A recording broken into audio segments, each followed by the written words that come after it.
दोस्तों आप देख सकते हैं D1 सेल में एक फिगर लिखी हुई है और मैं चाहता हूँ इस फिगर को इन सभी सेल में लिंक लगाने के लिए। अगर मैं इसको सिंपल लिंक लगाऊँ एक-एक करके तो उसमें बहुत टाइम लगेगा और अगर मैं इसको एक साथ लिंक करके इसको ड्रैग करता हूँ, तो ये अपनी जगह से हिल जाता है। हर बार फिर मेरे को इसमें दोबारा से लिंक लगाना पड़ेगा। और एक दूसरा एग्ज़ाम्पल मैं और लेता हूँ, यहाँ पे कुछ क्वांटिटी लिखी हुई है और इसका जो रेट है वो किसी दूसरी शीट में लगा हुआ है। आप देख सकते हैं, ये एक दूसरी शीट है जिसमें इसका जो रेट है वो लिखा हुआ है और मैं चाहता हूँ इस शीट से इस दूसरी शीट में लिंक लगाने के लिए और इसको अगर मैं एक करके लिंक लगाता हूँ, तो आप देख सकते हैं मैंने पहले में सेल में लिंक लगाया, उसके बाद अगर मैं इसको ड्रैग करता हूँ तो आप देखेंगे ये सेम ही रेट आ रहा है। अगर आप देखते हैं तो लिंक भी बिल्कुल सेम सेल से लगा हुआ है, जो कि सेल वाइज़ चेंज नहीं हो रहा और यहाँ पे मेरी रिक्वायरमेंट ये है कि वो जैसे मैं नीचे को ड्रैग करता हूँ, तो वो सेल की जो लिंक है वो भी नीचे को डाउन होना चाहिए। तो दोस्तों इस प्रॉब्लम को जो हमारे नए यूज़र हैं, जिन्होंने अभी एक्सेल में नया काम करना चालू किया है, वो लोग बहुत ज़्यादा फेस करते हैं। तो दोस्तों आइए हम इस प्रॉब्लम को कैसे हम इससे निजात पा सकते हैं, हम डिस्कस करते हैं। तो दोस्तों, जैसे कि आप देख सकते हैं कि यहाँ पे अगर मैं सेल को सेलेक्ट जो किया है, तो यहाँ पे सिंपल D1 जो सेल है, उसको सीधा सेलेक्ट कर रहा है और यहाँ पे जब मैं दूसरी शीट से इसको लिंक लगाता हूँ, तो ये B2 सेलेक्ट तो कर रहा है बट यहाँ पे 2 डॉलर का निशान जो है, वो यहाँ पे लगे हुए हैं, B के आगे भी और पीछे भी।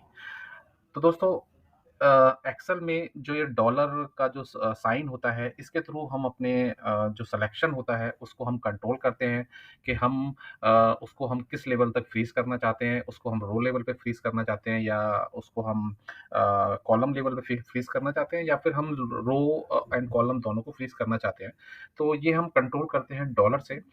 तो आइए समझने की कोशिश करते हैं कि इन डॉलर को हम कैसे यूज़ कर सकते हैं और इसको अपनी डेली वर्किंग में हम कैसे ला सकते हैं, ओके?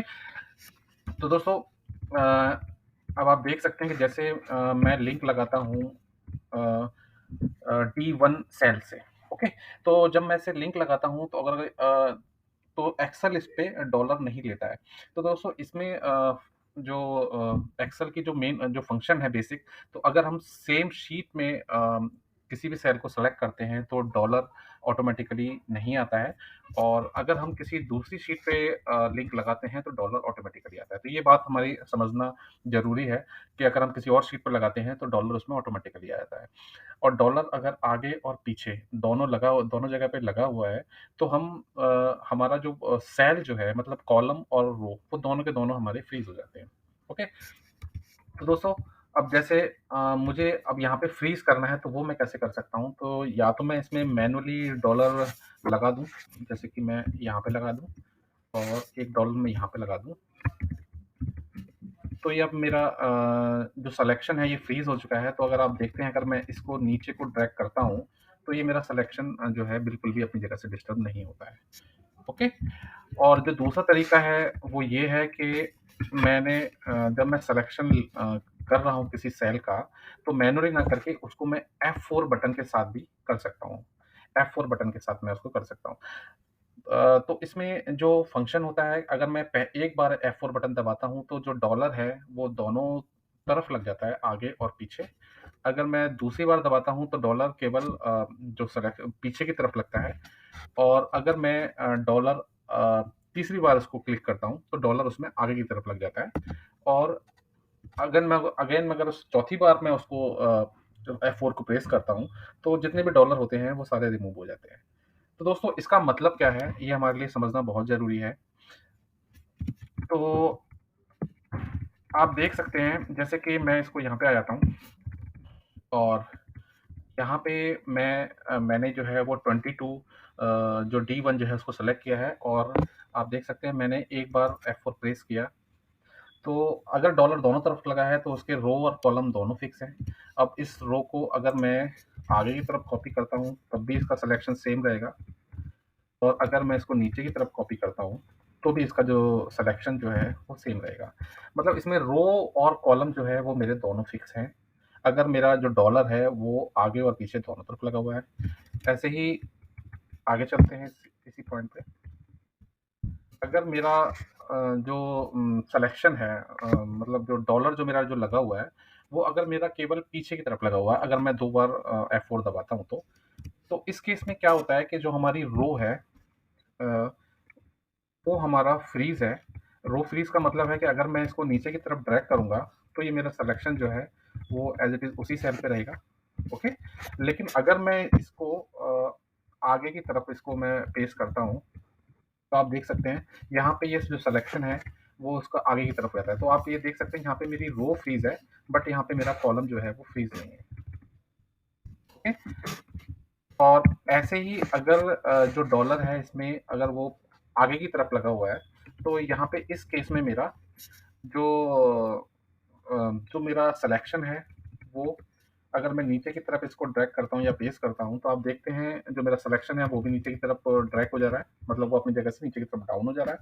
बट अगर मैं उसको आगे की तरफ पेस्ट करता हूँ, तो मेरा वो अपनी जगह पे रहता है। तो यहाँ से हमें ये पता लगता है कि अगर डॉलर आगे लगा हुआ है सिलेक्शन में, तो कॉलम हमारा फ्रीज़ है, बट हमारा जो रो है वो फ्रीज़ नहीं है।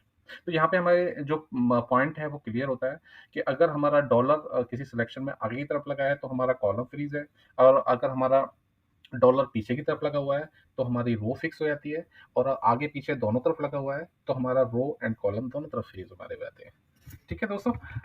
अब जैसे यहाँ पे मैंने लिया था, यहाँ पे मैं रेट चाहता हूँ कि मेरे द रो एंड जो कॉलम है वो दोनों फ्रीज़ रहें, तो मैंने इसको कॉपी किया, और अगर मैं इसे नीचे कर देता हूँ, तो ये मेरा सिलेक्शन ऐसे आ जाता है, मतलब सेम जगह रहता है, ओके? और यहाँ पे जब मैं दूसरी शीट से इसको लिंक लगा रहा हूँ, तो यहाँ पे मैं इसको जब मैं सिलेक्शन लेता हूँ, तो यहाँ पे मैं इसके डॉलर को हटा देता हूँ F4 के थ्रू।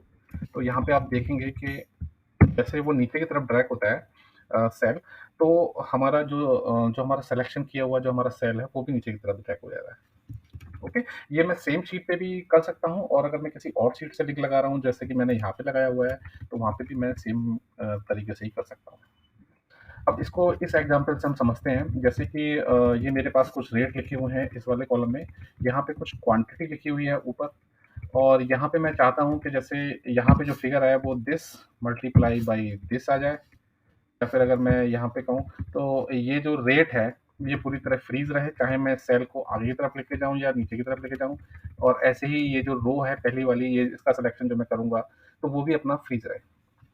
तो वो मैं कैसे कर सकता हूँ? अब जैसे मैंने इसको कॉपी इस पे सेलेक्ट किया, और यहाँ मैं चाहता हूँ कि मेरा कॉलम फ्रीज रहे, तो मैं इसमें डॉलर आगे की तरफ ले लेता हूँ, एंड यहाँ पे मैं जब आता हूँ, तो मैं यहाँ पे रो को फ्रीज कर देता हूँ, मैंने डॉलर पीछे की तरफ लगा दिया।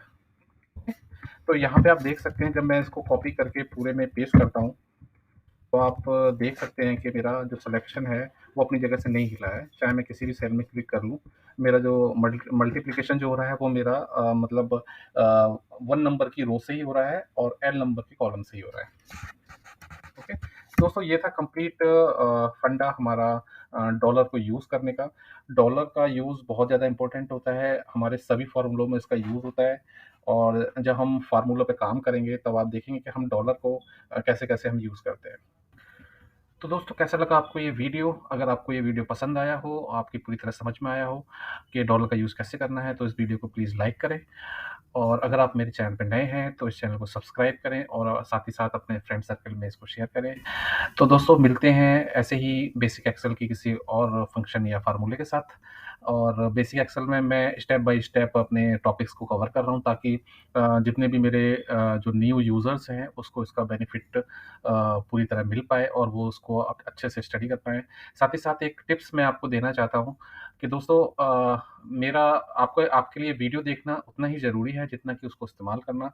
तो दोस्तों, जो भी ट्रिक्स आप देखते हैं और सीखते हैं, तो उसको प्रॉपर्ली उसको यूज़ कीजिए। जब तक आप उसे यूज़ नहीं करेंगे, तब तक आप उसको प्रॉपर्ली नहीं समझ पाएँगे। तो दोस्तों, ऐसे ही वीडियो देखते रहिए, बने रहिए एक्सेल की पाठशाला विद तरुण, यानी मेरे साथ। थैंक यू, नमस्कार।